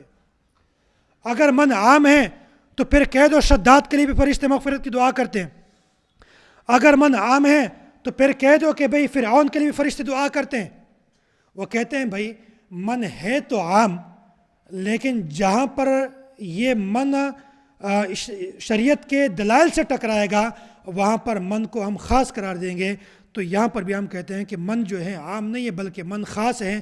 یہاں پر بھی من سے مراد کیا ہے؟ امام ہے، من سے مراد مقتدی نہیں۔ تو لہٰذا آپ کا یہ کہنا کہ من عام ہے، یہ تو آپ نے قرآن کریم کی خلاف ورزی کی ہے۔ اگلی آیت دیکھو، قال اللہ عز وجل اامنتم من فی السماء ان یخسف بکم الارض، یہاں پر فرماتے ہیں اامنتم من فی السماء، کیا تم ایمان لاتے ہیں من فی السماء، جو آسمانوں میں ہے؟ اگر من عام ہے تو من سے تو سارے مخلوقات مراد ہیں، آسمان کے سارے فرشتے مراد ہوں گے تو پھر من عام ہو جائے گا۔ لہٰذا ہم فرماتے ہیں کہ من ہے عام، لیکن جہاں پر شریعت کے احکامات سے ٹکرائے گا وہاں پر ہم مان کے عمومیت کو ختم کر کے اس میں خواص والا معنی پیدا کر دیں گے۔ تو اسی طرح جہاں پر بھی وہ روایت پیش کرتے ہیں آپ نے سب سے پہلے یہ دیکھنا ہے امام کے لیے ہے یا یہ روایت، یا مقتدی کے لیے ہے، یا امام اور مقتدی دونوں کے لیے ہے۔ اگر امام کے لیے ہے ہمارے خلاف نہیں ہے، اگر مقتدی کے لیے ہے منفرد کے لیے ہے ہمارے خلاف نہیں ہے، اگر امام اور مقتدی دونوں کے لیے ہیں پھر بھی ہمارے خلاف ہو تو ہم دیکھتے ہیں کہ اس کی سند کو اور اس کے دیگر معاملات کو دیکھیں گے، وگرنہ جب تک منفرد اور صرف امام کے حوالے سے ہو وہ تو حدیث ہمارے خلاف کبھی بھی نہیں ہو سکتی۔ دوسری بات ہم کہتے ہیں کہ بھئی یہاں پر اس کے کوئی طرق موجود ہے، یہ آپ کے اسی صفحے کے آگے موجود ہے، میں آپ کے سامنے پڑھ کر نہیں سناتا۔ تیسری بات یہ ہوتا ہے کہ بھئی یہ روایت بھی صحابی کا ہے، ہم اس کی تشریح بھی صحابی سے پوچھتے ہیں، ہم عوابی سے تشریح نہیں پوچھتے ہیں، ہم تشریح پوچھتے ہیں صحابی سے۔ یہاں پر فرماتے ہیں عن جابر ابن عبداللہ فرماتے ہیں انہوں نے پورے حدیث بیان کر دی ہیں. حدیث کے لا صلاۃ لمن لم یقرأ بفاتحۃ الکتاب. آگے فرماتے ہیں اذا کان وحدہ، جب یہ بندہ کیا ہو؟ اکیلا ہو. امام سفیان بن عیینہ فرماتے ہیں کہ اس حدیث کو بیان فرمایا فرمایا لمن یصلی وحدہ، یہ اس شخص کے لیے جو اکیلے نماز پڑھتا ہے. آگے امام احمد بن حنبل فرماتے ہیں یہ حدیث بیان کر دی ہے. آگے فرماتے ہیں اذا کان وحدہ، یہ اس شخص کے لیے جب کیا ہو؟ اکیلے نماز پڑھتا ہے. تو یہ جو احادیث ہے یہ تمام احادیث کا خلاصہ آ گیا. اگلا ایک شبہ ہے، بس اس کے بعد بات ختم کرتے ہیں. شبہ نمبر 2. شبہ میں یہ بات ہے کہ غیر مقلد کہتے ہیں کہ سورہ فاتحہ یہ قرات نہیں ہے. قرات جو ہے یہ سورہ فاتحہ کے بعد والی ہے. قرات کون سی ہے؟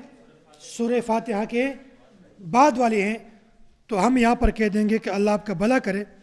یہ امی عائشہ رضی اللہ تعالی عنہ کی روایت ہے، کان رسول اللہ صلی اللہ علیہ وسلم یستفتح الصلاۃ بالتکبیر والقراءۃ.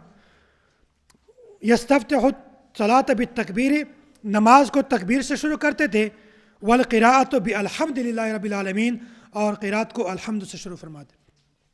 امی عائشہ فرماتی ہے سورہ فاتحہ قرات ہے، آپ کہتے ہیں سورہ فاتحہ قرات نہیں ہے. دوسری بات، حضرت ابو ہریرہ رضی اللہ تعالیٰ فرماتے ہیں کان رسول اللہ صلی اللہ علیہ وسلم یسکت بین التکبیر و بین القراءۃ اسکاتہ، کہ اللہ کے نبی صلی اللہ علیہ وسلم جس وقت آپ نماز شروع کرتے ہیں تو اس وقت آپ تکبیر کے بعد اور قرآن شروع کرنے سے پہلے تھوڑا سا چپ ہو جاتے ہیں. فقلت بأبی و امی یا رسول اللہ اسکاتک بین التکبیر والقراءۃ ما تقول؟ قالوا اللہم باعد بینی و بین خطایای. فرماتے ہیں کہ آپ اس وقت کیا کہتے ہیں؟ تو آپ صلی اللہ علیہ وسلم فرمایا تھا کہ اس وقت میں دعا پڑھتا ہوں، وہ دعا سبحانک اللہم و بحمدک یہ بھی ہے، یہ بھی ٹھیک ہے، اور اللہم باعد بینی و بین خطایا یہ بھی دعا پڑھ سکتے ہیں. تو لہٰذا غیر مقلد جو ہے وہ اس بات کو تسلیم کرتے ہیں کہ یہ دعا تکبیر تحریمہ اور فاتحہ کے دعا کے درمیان پڑھی جاتی ہے. اب غیر مقلدین ایک بات اور بھی آپ کے سامنے کریں گے کہ بھائی آپ کہتے ہیں بھائی قرآن کریم جو ہے یہ قرات ہے، آپ تو نماز کے اندر آخر میں خود پڑھتے ہیں رب اجعلنی مقیم الصلاۃ ومن ذریتی، یہ بھی تو قرآن کریم ہے، تو مقتدی کیوں پڑھتا ہے؟ امام کو پڑھنا چاہیے. ہم کہتے ہیں اللہ آپ کو ہدایت دے اور پھر بھی ہدایت دے. یہ قرآن کریم کی آیت ہے، ہم نے کب انکار کیا قرآن کریم کی آیت نہیں ہے؟ ہم کہتے ہیں قرآن کریم کی آیت ہیں، لیکن اس کی پڑھنے کی 2 حیثیتیں ہیں. ہم کبھی قرآن کریم کو پڑھتے ہیں قرآن کریم ہونے کی حیثیت سے، کبھی قرآن کریم پڑھتے ہیں دعا ہونے کی حیثیت سے. اور آپ جب قرآن کریم پڑھتے ہیں تو کیا فرماتے ہیں؟ اللہ کا کیا حکم؟ فاستعذ باللہ من الشیطان الرجیم، اعوذ باللہ پڑھو. آپ جب تشہد میں بیٹھتے ہیں تو اس دعا سے پہلے اعوذ باللہ پڑھتے ہو، بسم اللہ پڑھتے ہو. تو یہ فرماتے ہیں کہ یہ قرآن کی آیت ہیں، لیکن ہم بطور دعا کے پڑھتے ہیں، بطور قرات کے نہیں پڑھتے. ہم قرات کے منکر نہیں ہیں، ہم تو تشہد بھی پڑھتے ہیں قرات نہیں ہے، ہم تو تکبیر بھی پڑھتے ہیں قرات نہیں ہے. ہم اس خاص قرات کی برکتیں ہر جگہ کی بات نہیں کرتے. جس طرح حائض عورت ہے، حائض عورت اگر بطور قرات کے پڑھنا چاہے تو نہیں پڑھ سکتی. اگر یہی دعا بطور دعا کے پڑھنا چاہے، یہی آیت بطور دعا کے پڑھنا چاہے تو پڑھ سکتی ہے. تو لہٰذا بطور قرات کے یہ الگ حیثیت ہے اور بطور دعا کے یہ الگ حیثیت ہے.